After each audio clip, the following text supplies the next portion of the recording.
Let's be honest, we all have a problem. Well, at least I do. And since you clicked on this video, I'm willing to bet that you do as well. On YouTube, there's so much self-development and personal finance content out there.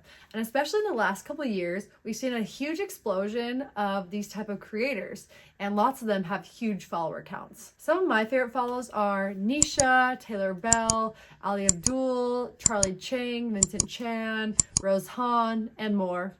Yes, there's more. I told you I have a problem. And from the outside looking in, it seems like they've accumulated hundreds of thousands or even millions of followers extremely fast. So why do I think their channels are so popular? Why are they seeing such impressive view counts on their videos? Well, in short, I think it's because these videos give us a glimpse into the life we want to live. By just watching these videos, we feel like we are living that life, or at least that we're working towards it. Why do you think we all binge content about becoming a millionaire, or waking up at 5 a.m., or finally quitting our 9 to 5, or running that marathon? I personally have binged content on all of these topics because when you watch a video about becoming a millionaire or waking up at 5 a.m., a part of you subconsciously feels like you've already done the thing. You get a small sense of satisfaction just from watching these videos, almost as if you've done it yourself. Now, let me be clear, these creators and this type of content is not inherently bad at all. In fact, it can be super valuable. There's tons of great information. I know I've learned a lot. For example, just a couple weeks ago, after watching a video by Vincent Chan, I finally took action and moved my savings into a high yield savings account. So they can be really great. That's not what I'm saying. So what's the problem then? As I've thought about it more, I think our problem with our obsession with self-development and personal finance content is actually twofold. First being a false sense of productivity, and second being productive procrastination. First, a false sense of productivity.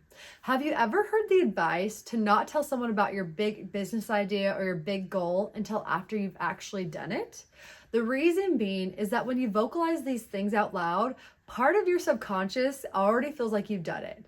And so it kind of gives you permission to not actually have to do that thing because you already feel some satisfaction from it. And so that's why the cringy phrase, #move in silence, actually does have some validity. In an indirect way, consuming self-development and personal finance content does the same thing.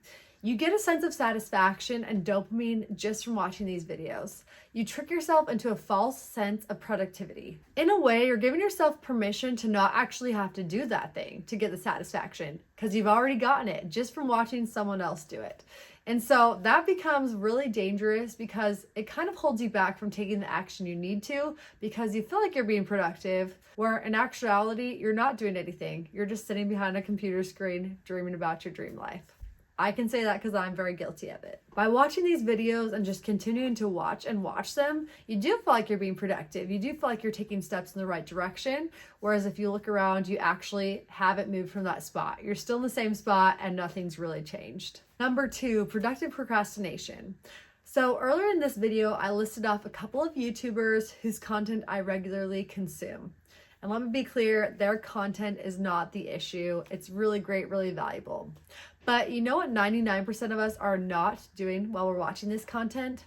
Taking action. I think the biggest procrastination trap we fall into is thinking that we need more information, when in actuality, we really just need to be taking action. Lots of times we know what we need to do, and lots of times it's the basics. When I'm watching these videos, I'm hearing the same content kind of just regurgitated, maybe formatted or said slightly different between different creators, but usually it's the same stuff, and usually it is those basics. Even though you might be learning new stuff, I bet most of us are not actually applying it. I bet for the most part, it's going in one ear and out the next. But for some reason, we feel like we're being productive, when in actuality, we're really just procrastinating, taking action on the thing that matters, and the thing that's gonna get us closer to our ideal life. So a helpful framework to think about this is 2 stages. The first stage is gathering information and learning. The second stage is implementation. Most of us spend almost all of our time in stage 1, in gathering information and learning and consuming content. Where we really need to be spending our time is stage 2, which is implementing what you've learned, taking action, taking the steps to achieving your dream life. Don't get stuck in stage 1, live a stage 2 life.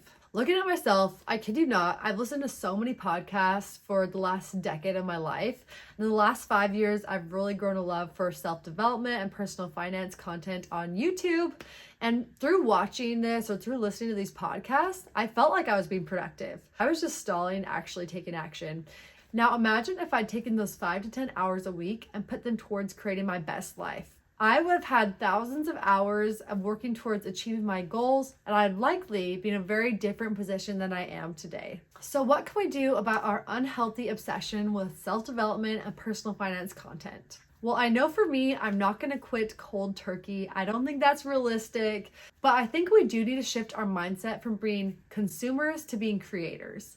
And now I don't literally mean you have to become a YouTuber or create content, but I think we do need to take responsibility for creating the life we've envisioned and working towards it. So next time you're tempted to go on a crazy YouTube binge and watch a million videos, allow yourself to maybe watch 1 or 2, and then force yourself to stop and take action. Take action on what you learned in those videos. Take action towards achieving your goals and towards creating your dream life. Don't let self-development videos, ironically, keep you from becoming the best version of yourself. All right, guys, that's it for today's video. If you got some value out of it, please give it a big like. And if you want to see more content about real estate, personal finance, self-development, and more, please consider subscribing. And until then, see you in the next video.